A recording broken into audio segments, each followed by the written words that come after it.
Bonjour à tous, j'espère que vous allez bien. Je suis dans la forêt aujourd'hui parce que ça fait très longtemps que j'ai pas marché, donc j'essaie un peu de m'y remettre.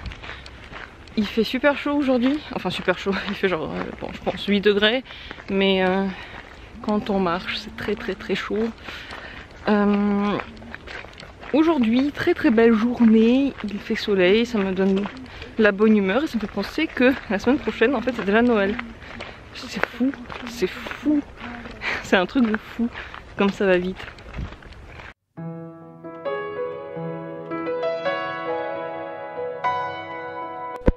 y a pas longtemps j'ai regardé une vidéo très intéressante sur les relations hommes-femmes et sur la manière de communiquer. Et je voulais vous en faire part parce que c'est intéressant et c'est quelque chose à quoi on ne pense pas forcément lorsqu'on parle avec des hommes. Nous les femmes on voit les choses différemment. Et dans cette vidéo ils disent que le plus important dans la communication avec un homme, dans une relation amoureuse, c'est de toujours être reconnaissante et accepter en fait tout ce que vous aimez qu'il vous donne et dire tout de suite ce que vous n'aimez pas. Donc par exemple s'il vous dit quelque chose que vous n'avez pas aimé, il faut tout de suite le lui dire et peut-être prendre un peu de distance. Et s'il vient s'excuser, il faut pas continuer à faire sa pute, il faut pas continuer à lui faire la gueule. En fait il faut accepter ses excuses et dire ben c'est bien, bisous quoi, et c'est tout. Parce qu'en fait les hommes ils ne pensent pas comme nous, ils ne voient pas les choses comme nous. Eux c'est bon comportement devrait être récompensé, mauvais comportement ne devrait pas être récompensé. C'est aussi simple que ça, c'est aussi simple à comprendre, peut-être moins facile pour nous les femmes à faire parce que nous on est tout en sentiment. Quand on n'est pas contente, on y pense pendant beaucoup de jours, on radote parfois. Peut-être pas toutes bien sûr, mais ça arrive.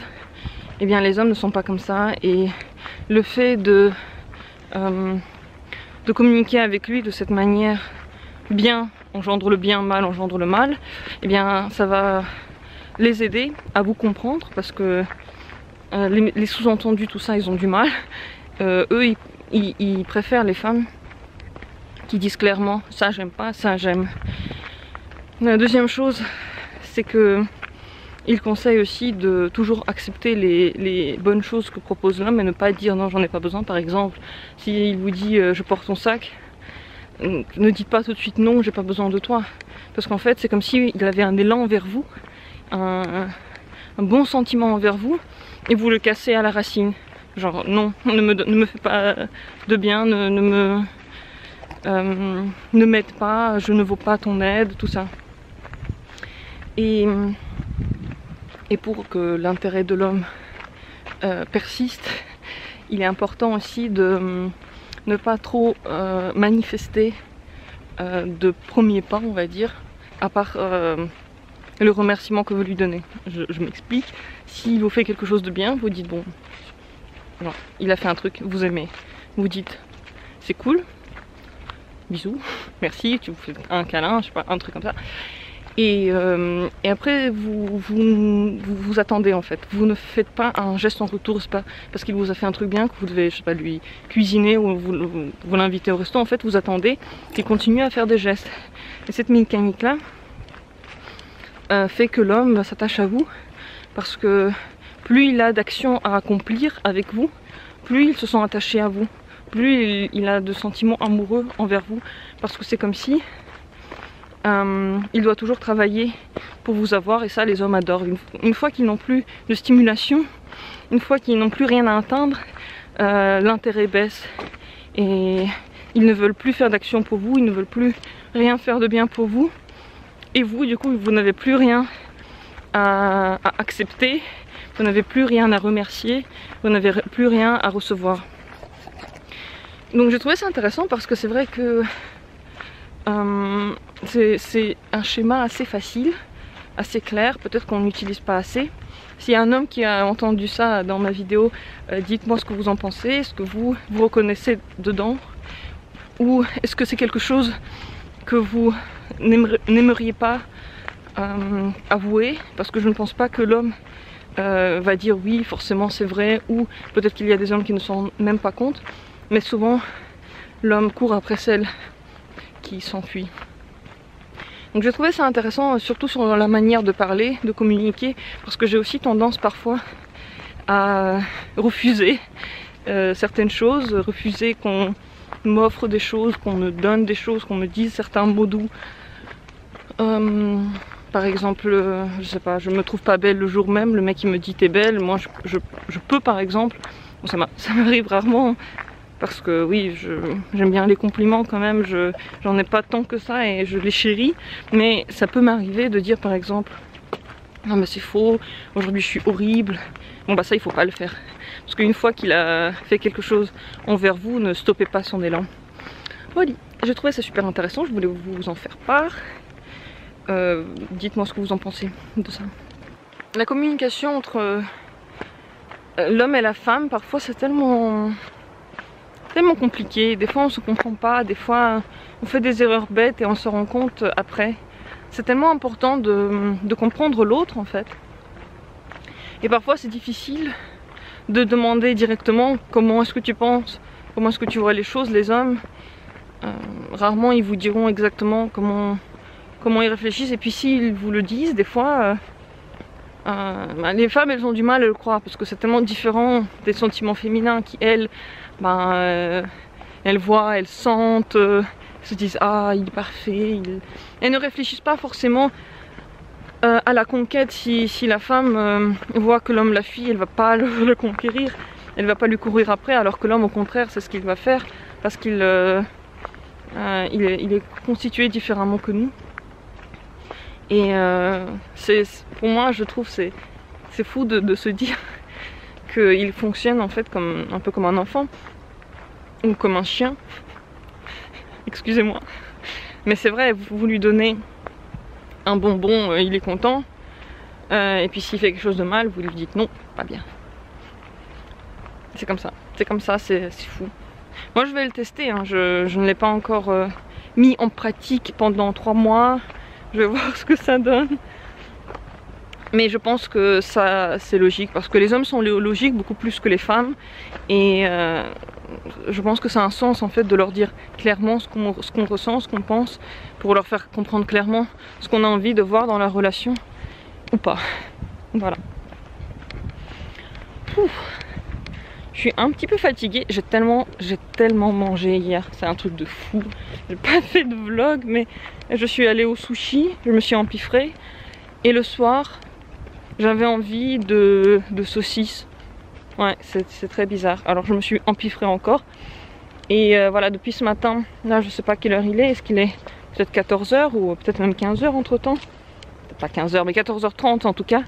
Mais j'ai toujours pas faim, j'ai trop mangé. Donc ce midi je pense que ce sera quelque chose de léger, une petite salade, peut-être petit bout de poisson, enfin tranquillou, parce qu'il faut encore faut-il utiliser toutes ces calories. C'est ce que je fais. Là je pense que j'ai fait une bonne marche. J'ai monté bien haut, ça c'est le point positif de la forêt. C'est que ça monte et que du coup les calories utilisées sont bien supérieure à celle que nous utilisons quand nous allons tout droit. J'avais dit que je vais manger une petite salade. Hein. Je mangeais des pâtes. Des pâtes. Avec du poisson. Et une petite salade. Mais des pâtes. Les amis, n'oubliez jamais que si vous mangez beaucoup, ça engendre encore plus de bouffe. Vous aurez encore plus faim. Car votre estomac va s'agrandir. Il va devenir de plus en plus flasque. Donc, plus vous mangez, plus vous avez faim. C'est la règle d'or. Et au début, pour qu'il rétrécisse, il faut souffrir un petit peu. Donc, j'espère ce soir arriver à le rétrécir un peu, parce que là, j'ai un peu peur. Après l'orgie alimentaire d'hier, j'ai peur de trop manger. Trop manger pour rien, tout simplement. Mais bon. C'est pas grave, j'ai quand même bien travaillé ce matin, je me suis bien promenée, peut-être que c'est pour ça que j'avais faim, tu sais. Je voulais vous montrer ce que j'ai aujourd'hui dans ma petite porte numéro 16 d'aujourd'hui. De mon calendrier de l'Avent, Anne-Marie Borlind, je crois que c'est Berlin en fait. Eh bien j'ai eu une bébé crème. Très contente, je suis très contente parce que la bébé crème c'est l'un des rares trucs pour le visage que j'utilise. C'est assez rare, j'en ai une. Je sais plus de quelle marque est la mienne. Mais celle-là, bon, elle est, voilà, elle est toute petite, toute jolie. Je sais pas si vous voyez bien. J'espère que vous voyez bien. Je ne l'ai pas encore essayé parce que ben, j'avais déjà... Enfin, j'avais pas besoin forcément de me mettre un truc sur le visage. Là, je suis en train de lire que c'est anti-âge. Nourrit, illumine le teint. Ça me fait un peu chier que ce soit anti-âge. Ça me fait chier parce que, ben, perso, je trouve que quand la peau est jeune, il faut pas utiliser de trucs anti-âge, ça ne sert à rien. Il faut laisser la peau le plus naturelle possible, c'est mon avis personnel, peut-être que c'est faux, peut-être que les crèmes et produits anti-âge ne font pas de mal à la peau. J'en sais rien, moi j'aime pas des masses. C'est bizarre parce que... Ah non, c'est bon. Non, non, c'est bon. Je pensais que sur la boîte, il y avait marqué un truc et sur le paquet, autre chose. Non, non, là aussi, il y a marqué anti-âge. Il y a marqué pour tout type de peau, illumine le teint, crème teintée pour un teint parfait.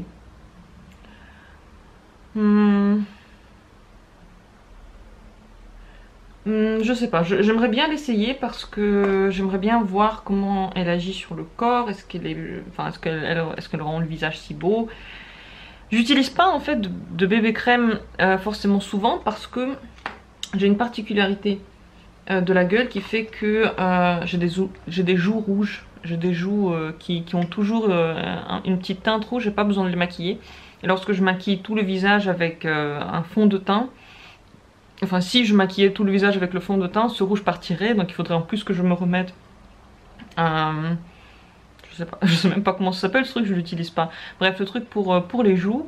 Et moi, bah, j'en vois pas l'intérêt puisque mes joues sont déjà rousies, voire très très rouges par nature. Ils sont plutôt rouges que pas. Et bon, je sais pas, je vais réfléchir si je l'utilise. En tout cas, je pense que je vais l'essayer. Et puis si ça ne me va pas, peut-être que je le donne à ma mère. Je sais pas. Mais je pense que bon, la qualité est bien. Voilà. Oui, bah comme je disais, moi j'utilise rarement ce genre de choses. J'aime bien quand c'est un peu transparent parce que ma bébé crème, elle laisse quand même un peu mon petit rouge là ressortir. Et puis quand je l'enlève, quand je le masque complètement, même si d'un côté je suis tentée de le faire parce que je deviens rouge très vite. Si je mange, je deviens rouge.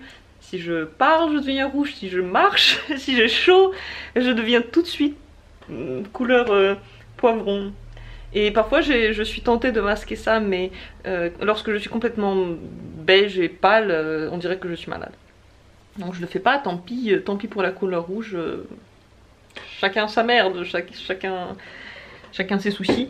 Donc voilà, je vais l'essayer, en tout cas marquer que c'est une formule originale, une recette qu'il cache, donc peut-être que ça pourrait être intéressant en tout cas à tester.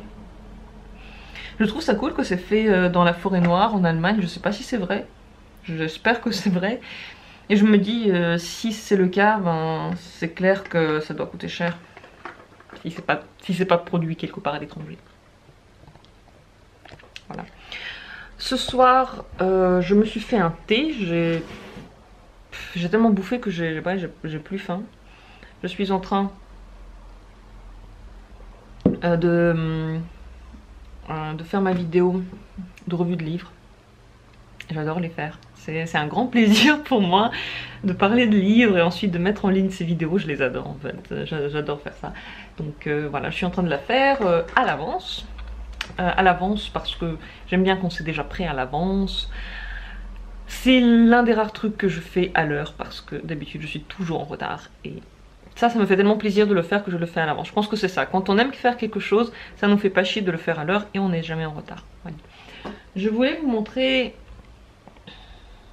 le distributeur de nourriture pour poissons. mais je ne l'ai pas encore testé, je l'ai toujours pas allumé, toujours pas fait des trucs.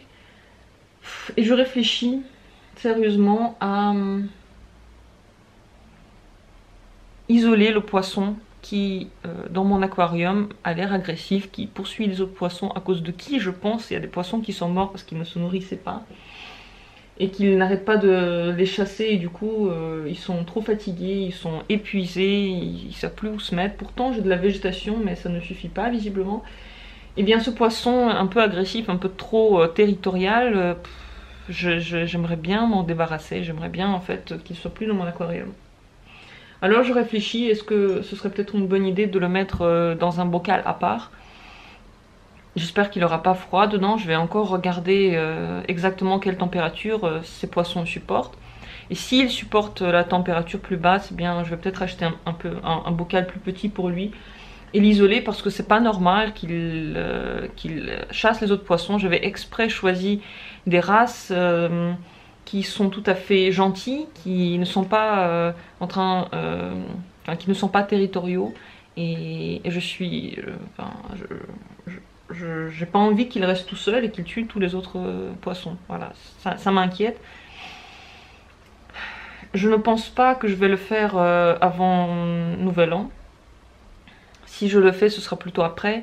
Mais je pense que c'est important parce que ouais, j'ai peur que les autres succombent aussi. En plus, j'ai des petits qui sont pas encore tout à fait développés. Si tous les poissons meurent et il n'y a que les petits et le méchant qui reste, eh bien il va finir par les tuer aussi. Il va être tout seul dans l'aquarium, sublime.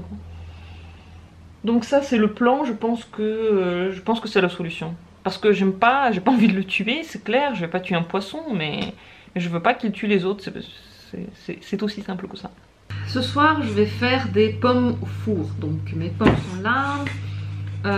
Pour l'intérieur je vais mettre des raisins secs que j'ai mis préalablement dans du rhum.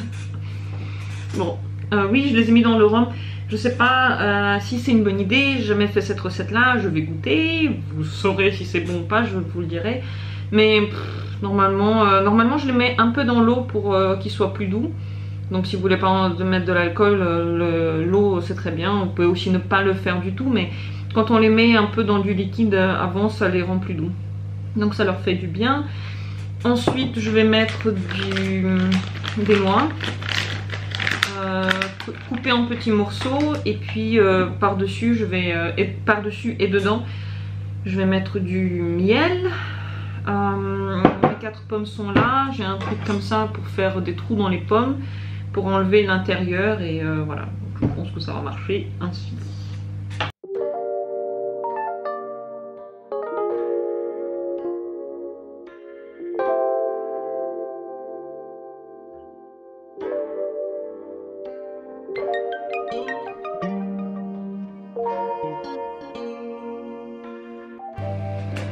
Ces pommes sont pleines de jus tellement que ça me gicle au visage quand je les coupe. Bon, malheureusement il y a des trous qui sont devenus très gros parce que j'ai un peu mal coupé. Donc je vais essayer de mettre sur le fond un gros bout de noix pour que tout le liquide ne s'en aille pas tout de suite. Enfin je vais essayer de les caler dedans. Pas très pratique, mais j'ai pas le choix. Normalement derrière le trou il doit pas du tout être en fait, mais bon, moi j'y arrive pas.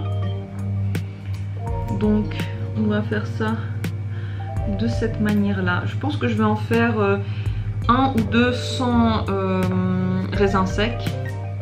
Si quelqu'un a envie de ne pas manger de raisins secs, ce sera possible.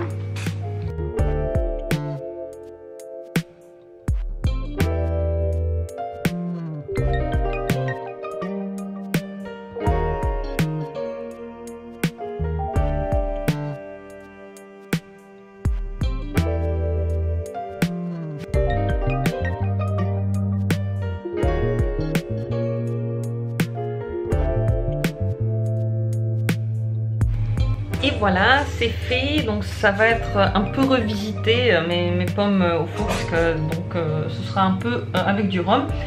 J'ai encore des restes de fruits qui viennent d'un vin chaud que j'ai fait et je vais les mettre dedans tout simplement dans le bol. Peut-être que ça va donner une petite odeur agréable aux pommes. Je sais pas pourquoi, mais j'ai envie de mettre un peu d'alcool dedans. J'espère que ça va être bon, que ça va pas tout gâcher. C'est un essai, hein. J'ai encore jamais fait un truc comme ça.